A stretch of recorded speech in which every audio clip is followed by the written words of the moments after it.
Quelle est ta définition de la radio? Alors, il y en a plein, il y a plein de sujets. La radio. Vous allez rencontrer la superstar énergie, Shakira. Pour moi, la définition de la radio, c'est un exercice à part, étant donné que je suis comédien, que je fais beaucoup de doublage, de films, de séries, de dessins animés. La radio, c'est une récréation, j'adore.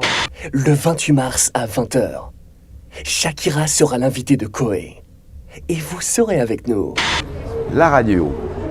C'est vaste comme sujet. D'abord, je parlerai de l'opposition entre l'humanité de la radio par rapport au vice de l'image. Je trouve que la radio, elle est plus vraie. D'abord, elle est plus vraie du côté elle est plus vraie du côté de l'auditeur.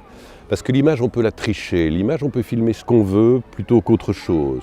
Je fais abstraction du montage, qui peut tricher dans les deux cas. Mais l'image, elle est souvent trompeuse. Alors qu'à la radio, on a entendu ce qu'on a entendu. Et si ça n'a pas été monté, ce qui est dit est dit. Ça, c'est du côté du spectateur. C'est le moyen de communication le plus créatif, théoriquement. Et comme tout est formaté maintenant, ça n'est pas assez créatif. Voilà. La définition de la radio, je dirais que c'est peut-être pour moi, c'est une liberté de ton, d'expression.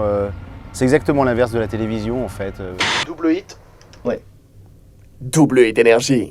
Et puis du côté du témoin, le témoin est beaucoup plus vrai devant un micro parce qu'il fait abstraction de son apparence.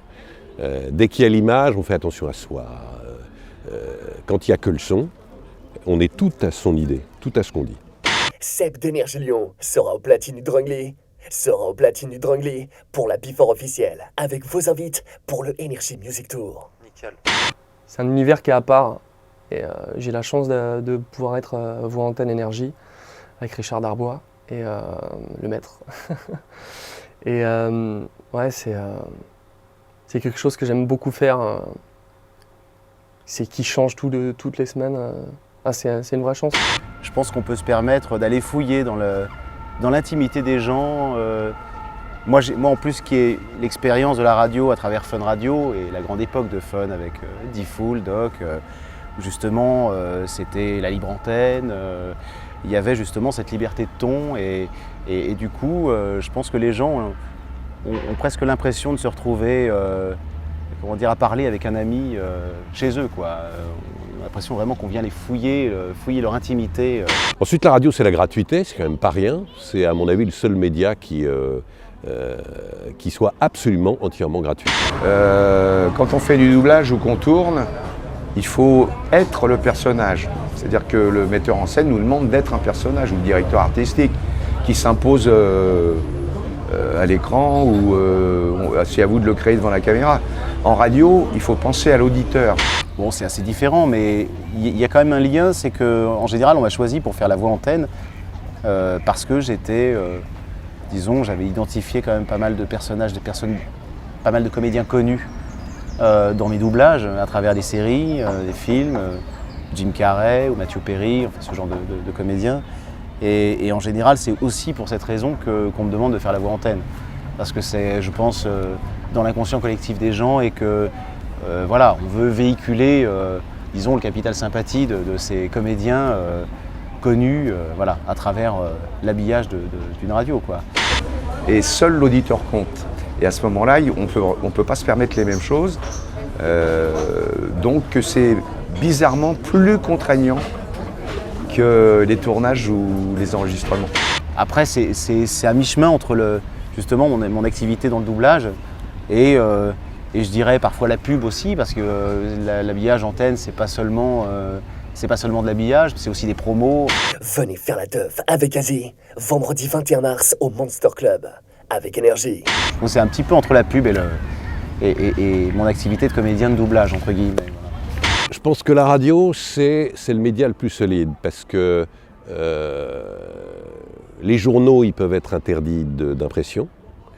La télévision, on peut l'envahir avec l'armée. La radio, il y aura toujours un mec dans une cave quelque part pour donner les infos que personne ne veut entendre. Ça, j'en suis persuadé. Ça n'a pas besoin d'être très compliqué, la radio, techniquement. Sur Énergie Avignon, grâce à Énergie Saône-et-Loire. Cette semaine, écoutez Énergie Bordeaux dès 16h. Ensuite, la radio, c'est l'histoire auditive. C'est l'appel du 18 juin, c'est le grand discours de Churchill, We will never surrender, des choses comme ça. Puis c'est des grands drames en direct. La radio. C'est vaste hein, comme sujet. Écoutez Énergie Léman entre 16h et 20h, au Cinéma Le Royal à Saint-Étienne, avec Énergie. Yes. Ça vient vous chercher généralement beaucoup plus tôt que les autres. Le journal, il faut aller l'acheter, la télévision, il faut se mettre dedans. La radio, elle vous chope où que vous soyez, dans votre bagnole, dans un magasin, partout. Elle vous donne, c'est souvent le média qui vous donne l'information le plus tôt, avant tous les autres. Est-ce que tu peux nous parler de ta première expérience radiophonique ? J'ai commencé la première fois, si on peut appeler ça une première expérience, c'était chez Énergie justement, quand j'avais 13 ans, en 95. Oh là! Voilà, ma première expérience radiophonique. Ah oui! Il y a un certain temps. Je faisais une pub pour la régie de pub d'Énergie et c'est comme ça que j'ai commencé la première expérience, quoi. Et la radio en voix antenne, j'ai commencé en 2005. Ma première expérience radiophonique, en fait, c'était justement Diffoul qui m'avait appelé il y a très très longtemps maintenant, ça doit faire une bonne vingtaine d'années. C'est comme comédien. À l'époque, c'était les dramatiques de Radio France. Les dramatiques de France Culture, qui est un truc qui n'existe quasiment plus, qui était un truc absolument extraordinaire, qui durait aussi longtemps à l'enregistrement que c'était long à écouter. À l'époque, j'avais doublé un film qui s'appelait Pump Up the Volume et qui était, qui était sur le monde de la radio libre en fait.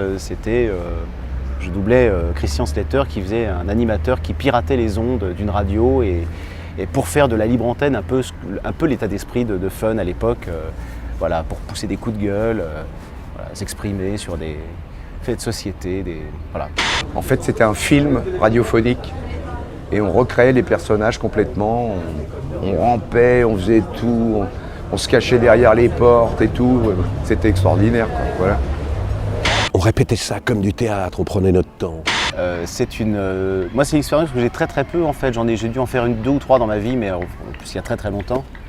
Mais c'est vrai que c'est intéressant aussi. Moi, c'est quelque chose qui m'intéresse beaucoup parce que au-delà du doublage, on a justement ces contraintes de doubler finalement des comédiens qui ont déjà joué la scène. Là, on a une plus grande liberté, je dirais, de jeu. Et puis il y avait ces mecs qui me fascinaient, qui étaient les bruiteurs. Les bruiteurs, ils étaient 3-4 à Radio France, des mecs qui arrivaient avec un caddie, avec des boîtes de conserve, des pots de lapin, et qui étaient capables d'imiter tous les bruits du monde. Et alors, fallait pas leur voler le boulot, les mecs. Hein. Si on fermait une porte ou qu'on allumait un clope, ils disaient « Non, stop, ça c'est mon taf ». Ils faisaient ça magnifiquement. Étant privé de l'image, je trouve que ça fait appel à... Donc ça laisse l'imaginaire aux auditeurs qu'il n'y a pas quand on regarde un film ou un téléfilm, quoi.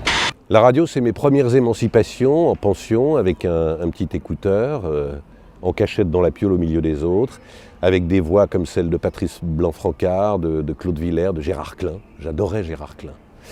Et c'est des souvenirs très précis aussi de découverte de musique.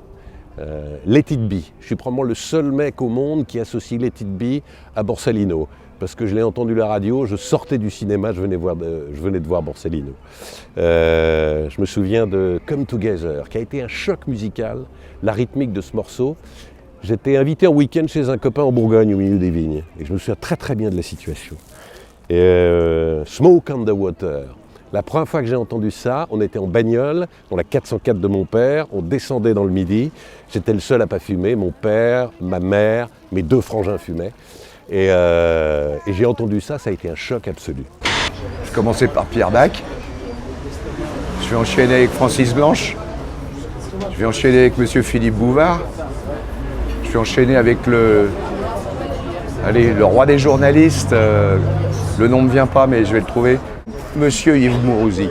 Alors ça, c'est le must du must, quoi. Ce ne sont pas des références, c'est de l'admiration. La radio, c'est la voix, évidemment. C'est l'envoûtement des voix. C'est de Macha Béranger, Jacques Chancel.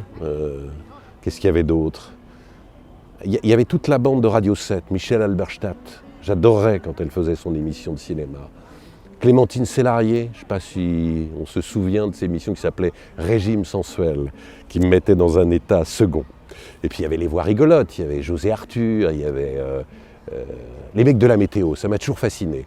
On a l'impression qu'on a toujours choisi les mecs de la météo avec des voix spectaculaires. Je ne sais pas si vous vous souvenez de Albert Simon. Le temps de demain sera plus frais sur la partie nord de la France.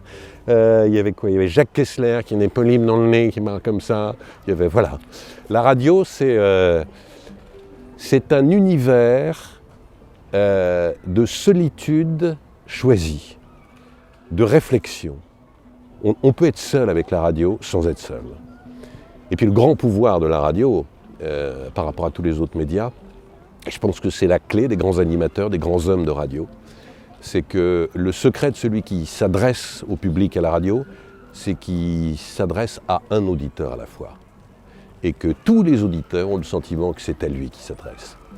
Et ça laisse un pouvoir de séduction, d'introspection, de sincérité que les autres médias n'ont pas. Eh bien, chers auditeurs, moi, je vous adore. Et si la réciproque est vraie, c'est vous qui le décidez. Alors si vous décidez que c'est amusant, ou si vous décidez que ma voix vous plaît, ou n'importe quoi, à cet instant, je peux créer des choses. Donc vous êtes avec moi. Donc le plus grand respect, c'est l'auditeur, et personne d'autre.